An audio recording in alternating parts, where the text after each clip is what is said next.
She says it's easy to think in terms of networking, whether in person or online. It's like gaining many connections all across the world: Facebook, Instagram, LinkedIn, Twitter followers, and all that. And we compare ourselves with those figures we've not even met. We are trying to kind of get even and have a life as those of our colleagues and other people we don't even know. We are trying to be really popular out here, and having a large network means only one thing. You may have accumulated a large network, but is your network actually a source of joy? So that's a question one some people need to pose, that are you building a network just because you want to make connections all across the world and you want to have maximum followers, or is it going to be people who are with people whom you're going to spend your time offline enjoying, having fun, helping, who care about your development and success, and people whom you're comfortable revealing your setbacks and seeking their counsel? So I'm not saying that online community doesn't help. I mean, people connect with people all across the world. I've shared this before. I'm still sharing it. There's so many people I've met offline and I've connected with them online. There's so many people I've met online as well. But when there've been bad experiences or there's been stuff which I've not enjoyed, I've kind of blocked them off and I'm done with it. Okay. So the point is this, that do we really need a big network? How big a network makes us famous? How big a network makes us actually a real person, and how much of it is going to kind of give you opportunities if you're looking for jobs, if you're looking for projects, if you're looking for company, if you're looking for relationships, if you're looking to have conversations and stuff like that? Is that going to really help you online? So you can answer the question yourself. I mean, if you have a situation, or if you have, let's say, a challenge, and if you have, I won't use the word problem, but you have to get past something and you don't have your friends online, you don't have anybody you know online and stuff, how you going to deal with it? How you going to handle it? Aren't you going to disconnect and be in the real world? So that's what the author is saying, and even I am recommending and suggesting it's probably a good idea to kind of go for conferences and meetings and stuff like that. But the point is, look back and try and understand which are the real genuine ones, which are the real people you already know.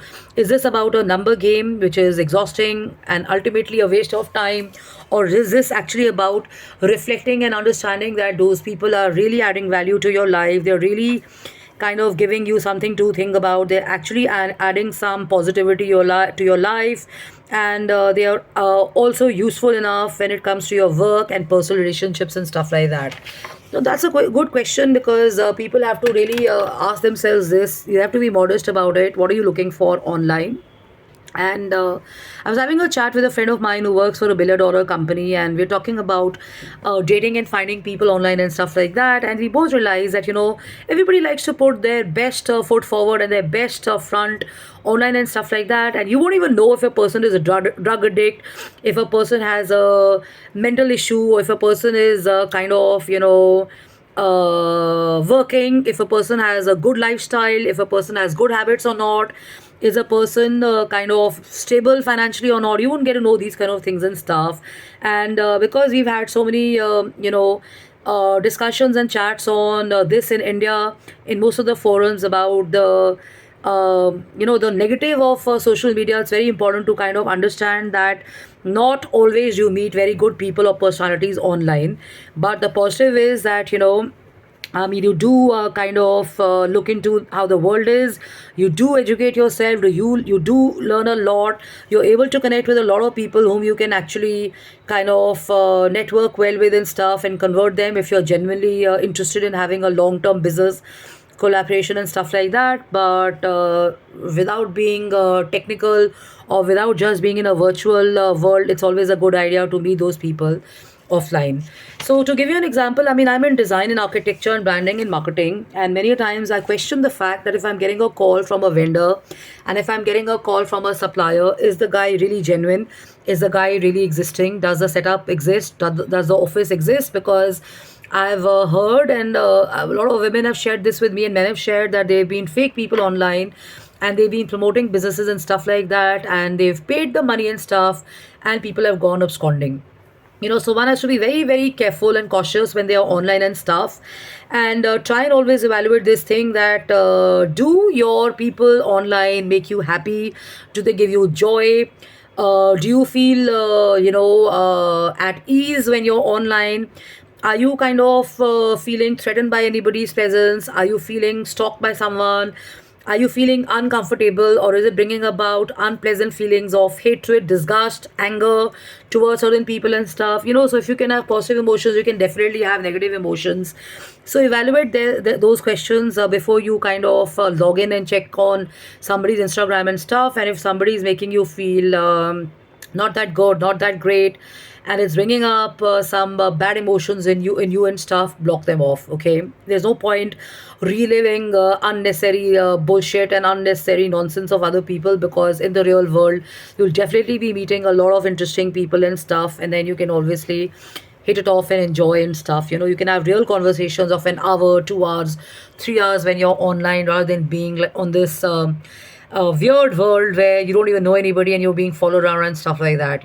So I was sharing this with a gentleman in a coffee shop 3 4 days back, and we were sharing our stories and stuff like that, and we've only come to this realization and a big question mark, that people who follow you around, people who are checking on your whereabouts every morning, evening, and night before sleeping, and planning and scheming before they post, or trying to get actions and reactions out of you, they've got nothing to do. And this is a gentleman who's in his late 40s and stuff. We both arrived at the same point. So the point is, there are lots of losers, or lots of wacko people, or lots of unhealthy people whom you may have met and stuff, and you moved on in their life, and they go on doing this to you. So the point is block it, and get into just having some safe uh, conversations and some safe associations and stuff like that. And if it becomes a big issue for you, please report it. So the thing is this, that there's also an Harvard MBA student who's shared the benefits of having big prestigious networks. So she says, I've had lots of meaningful connections and lots of requests, but I reached a point where I decided that there were 10 different people emailing me, asking me on different things and stuff like that, and I couldn't keep up with that. I couldn't cope with those. Those people weren't my friends. Those people were probably not even interested in having a relationship or a work association with me, but I was just wasting and spending my time in the hope of getting to know them and stuff like that. And she says, the willingness to even honor and understand that why am I doing this? Help me kind of take a reality check on my mindset and my career, and without leaving me burned out, it helped me to kind of disconnect from the social media world and be in the real world. So when we are working, or when we are being constructively occupied, when we are being creative, when we are being productive, when we are being useful, it's very important to understand that we are in a potentially safe environment at home, at work, online, offline, or whatever. And your work has to psychologically also kind of benefit you. That's where HR comes into the picture. You have to have good people around you, you have to have a good environment around you, you have to have good bosses, good colleagues, and stuff like that. And if it's not feeling good and great, love yourself and disconnect. So she says, I screwed up big time at work. I only worked for the money because I thought that was my priority and stuff, but I didn't realize that by joining up a setup or working for an environment and engaging with those kind of people, I was only hurting myself, and I was only kind of in a bad state of mind and stuff like that. I was less happy, and I was irritated most of the time because I was doing something which I didn't want to do. I didn't love it. And the moment I quit, the moment I took a small break, and the moment I started kind of exercising, getting into better habits, and getting into useful stuff, my career took a my career with my health took a upward trend. I started feeling less burnt out, and I joined a better setup where I was able to kind of do even better, because I was surrounded by people who loved being around me and vice versa. And we were not just colleagues, but we were also friends having fun together. So this is where we were having better relationships, deeper relationships with few people, quality people.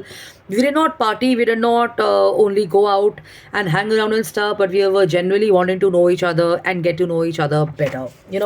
So there's this balance between work, and there's a balance between your personal relationships.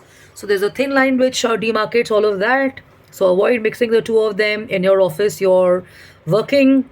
You may have good friends who continue as your colleagues. Like so many of my old colleagues are still my friends, not by age, but by number of years and stuff. But there's so many of them we've lost touch.